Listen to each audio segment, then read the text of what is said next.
Hello friend, बात करेंगे Amy organic company के बारे में। केमिकल सेक्टर के one of the best growing stocks है।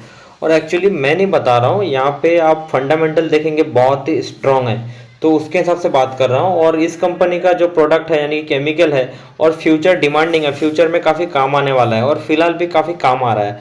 तो इसकी वजह से इस कंपनी के बारे में डिस्कस कर रहा हूँ। बाय और सेल का रिकमेंडेशन नहीं कर रहा हूँ, जस्ट स्टडी पर्पज़ के लिए आपके साथ शेयर कर रहा हूँ। और यहाँ पे देखेंगे आज के दिन में लगभग 1.73% का गिरावट है और इसका शेयर प्राइस देखेंगे 2297 रुपीज़।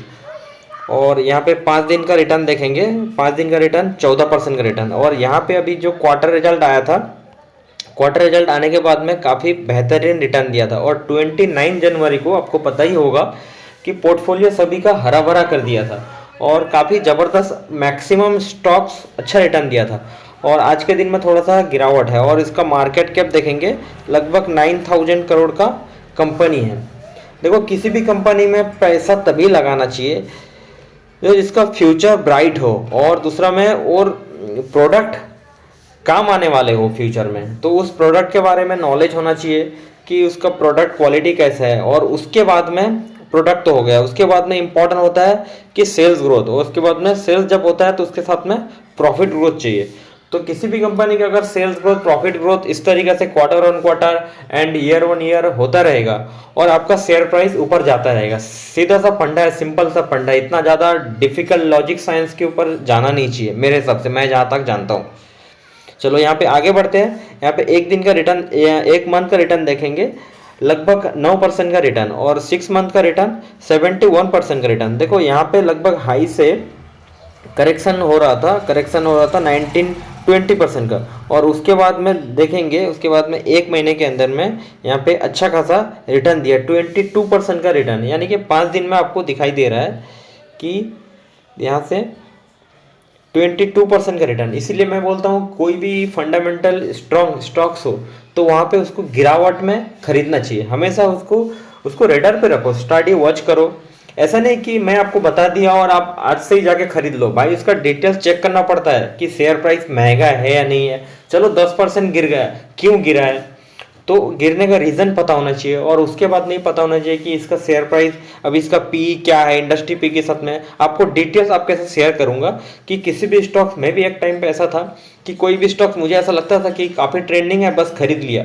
लेकिन मुझे नहीं पता कि अभी ये 2000 प्राइस है तो ये महंगा है, अगर 200 रुपये प्राइस होता तो सस्ता है। तो ऐसा बिल्कुल भी नहीं होता है। किसी भी स्टॉक्स का अमाउंट जब 100, 200 या 500 होता है तो वो सस्ता है, या 2000, 10,000 या 20,000 होता है तो बहुत ज़्यादा महंगा है। ऐसा कुछ नहीं है। आपको देखना पड़ेगा, उसका ईपीएस चेक करना पड़ेगा, उसका price to earning ratio check करना पड़ेगा। तो सारे डिटेल्स फंडामेंटल रहता है। तो चलो आपके साथ शेयर करूँगा। फिलहाल अभी देखेंगे यहाँ से अभी लगभग अभी हाई पे है, कोई ज़्यादा करेक्शन नहीं है।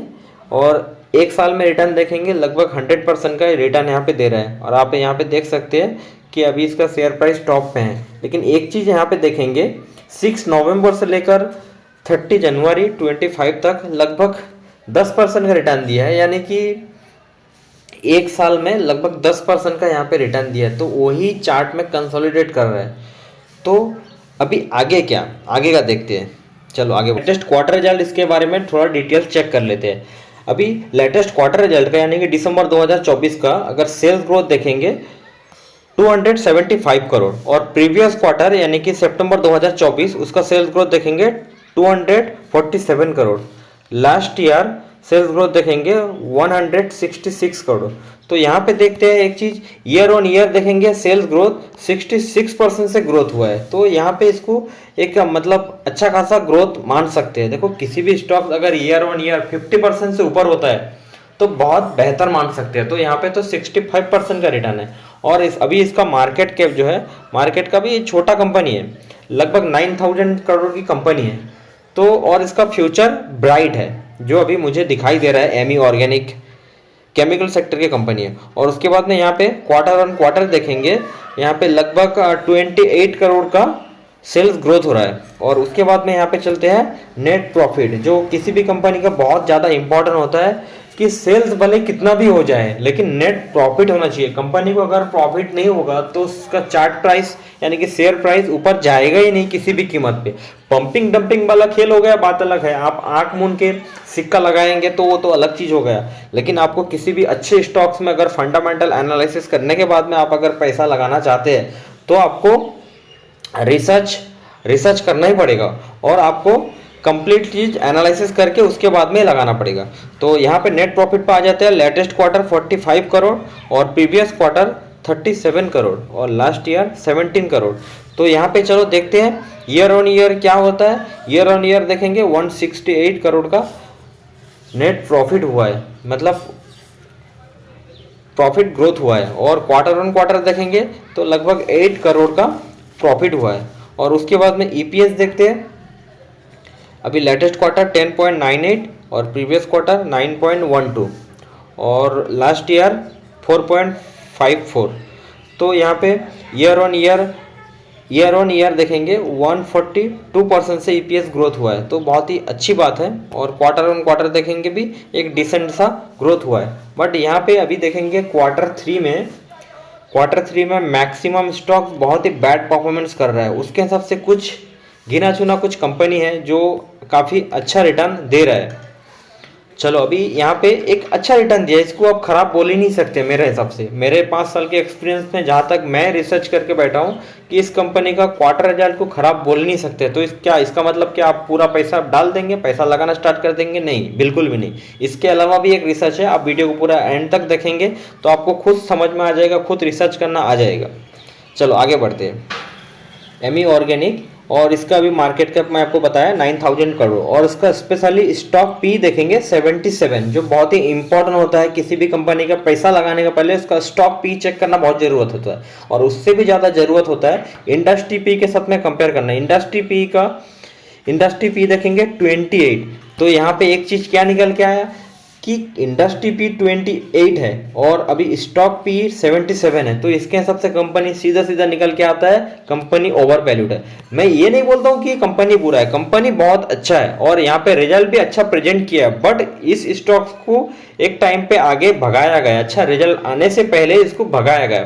तो अभी रिजल्ट धीरे धीरे आ रहा है, धीरे धीरे इसको कवर हो रहा है। तो स्टॉक पी धीरे धीरे कवर हो रहा है। तो यहाँ से स्टॉक गिर भी सकता है। देखो यहाँ से स्टॉक आगे लेके जा भी सकता है, पंपिंग डंपिंग वाला खेल रहेगा। लेकिन यहाँ पे एक रिस्क बना हुआ रहेगा कि स्टॉक भी इसका ओवर वैल्यूड है। तो देखो आपके पास अगर बहुत ज़्यादा अमाउंट है तो आप अगर 5 स्टेप में पैसा लगाना आप लगा सकते हैं। आप स्टॉक प्राइस को आप खुद एवरेज कर सकते हैं तो आप पैसा लगाना स्टार्ट कर सकते हैं। क्यों? क्योंकि मान लीजिए यहाँ पे अगर 15% ऊपर जाता है तो आपको मजा आ जाएगा। और मान लीजिए थोड़ा सा ऊपर जाता है और यहाँ पे अगर 30% का गिरावट होता है तो आपके पास इतना अमाउंट है, आप इसको एवरेज कर सकते हैं। आप सस्ते में भी बहुत ज़्यादा स्टॉक्स खरीद सकते हैं।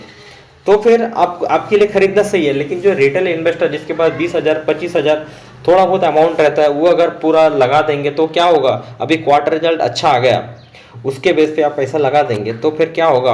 आपको दिक्कत हो जाएगा। यहाँ से अगर 30% गिरेगा तो स्टॉक पी जो है ना वो वहाँ पे करेक्शन होगा, वो वहाँ पे मैनेज होना स्टार्ट होगा। देखो अभी यूएस में जब से ट्रम्प सरकार आए हैं ना तो इंडियन मैक्सिमम स्टॉक्स में जितना भी ओवर वैल्यूड स्टॉक्स था तो उसको सब करेक्शन होना स्टार्ट हो गया। मैं आपको एक कंपनी का नाम बता रहा हूँ, KNS टेक्नोलॉजी। उसका भी अभी क्वार्टर रिजल्ट अच्छा आया है। अभी मेरा वीडियो है, आप जाके देख सकते हैं।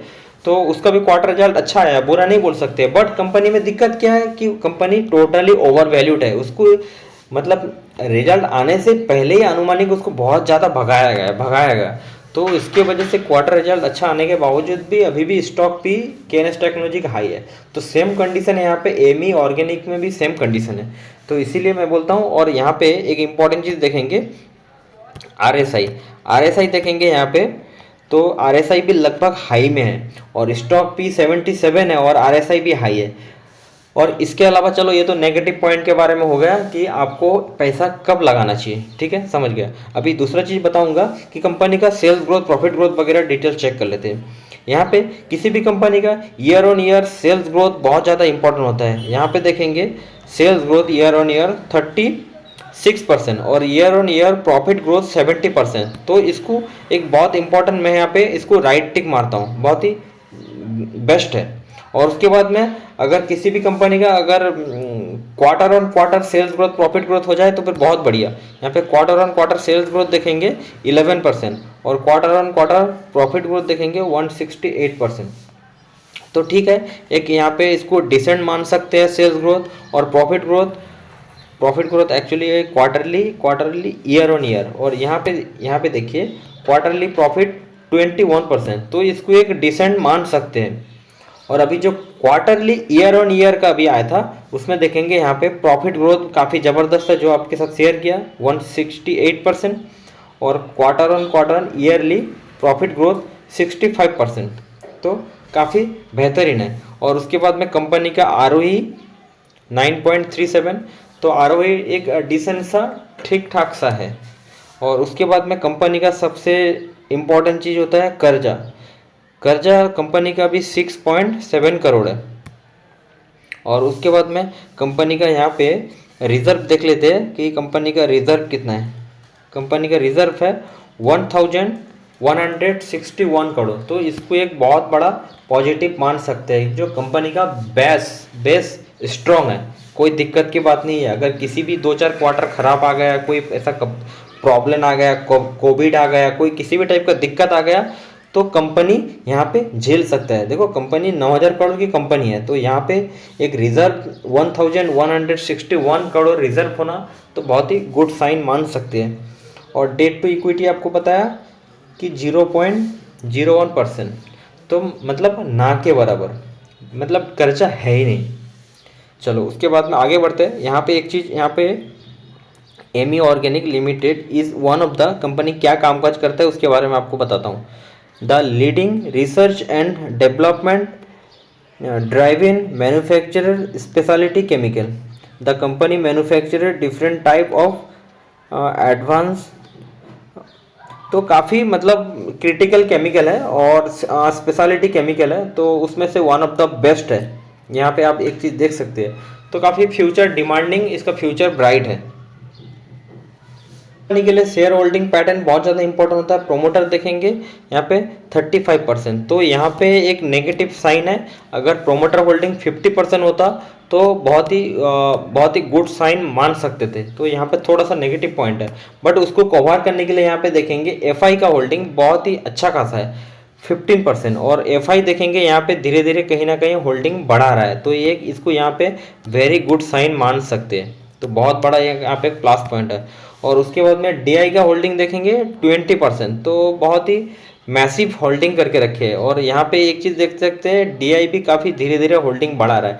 देखो मेरे और आपके जैसे रिटेल इन्वेस्टर के पास इतना ज़्यादा रिसर्च करने का कैपेबिलिटी नहीं होता है, FI DI के पास बहुत ज़्यादा होता है, तो इसके वजह से FI DI यहाँ पे होल्डिंग बढ़ा रहा है। देखो यहाँ पे ये पंपिंग डंपिंग वाला खेल नहीं हो सकता है। क्यों नहीं हो सकता है? देखो यहाँ पे काफ़ी टाइम से देखेंगे, काफ़ी टाइम से यहाँ पे धीरे धीरे होल्डिंग बढ़ा रहा है। तो इतना 9,000 करोड़ की कंपनी में अगर FI DI धीरे धीरे होल्डिंग बढ़ा रहा है, तो वो रिसर्च करके ही बढ़ा रहे हैं, वो बेवकूफ़ नहीं है, बिल्कुल नहीं हो सकते। एक तो क्वार्टर में पंपिंग डंपिंग वाला खेल हो सकता है, लेकिन इतना पहले से अगर होल्डिंग बढ़ा रहा है तो इसका मतलब कंपनी में कुछ ना कुछ क्वालिटी है, तो इसके वजह से होल्डिंग बढ़ा रहा है। और यहाँ पे देखेंगे गवर्नमेंट के पास भी होल्डिंग है। तो जस्ट मैं आपके साथ स्टडी पर्पज़ के लिए आपके साथ शेयर किया। बाय और सेल का कोई रिकमेंडेशन नहीं है, आप आपके पर्सनल फाइनेंशियल कंसल्टेंट करके आप स्टॉक्स को बाय सेल कीजिएगा। Thank you so much watching this video. और मेरा अगर कुछ बोलने में भूल हो जाए सो सॉरी, और आप कमेंट्स करके बताइए जो मैं आपको क्या सही बताया और क्या गलत बताया। कुछ गलत बताया तो आप कमेंट्स करके बताइए। Thank you so much watching this video.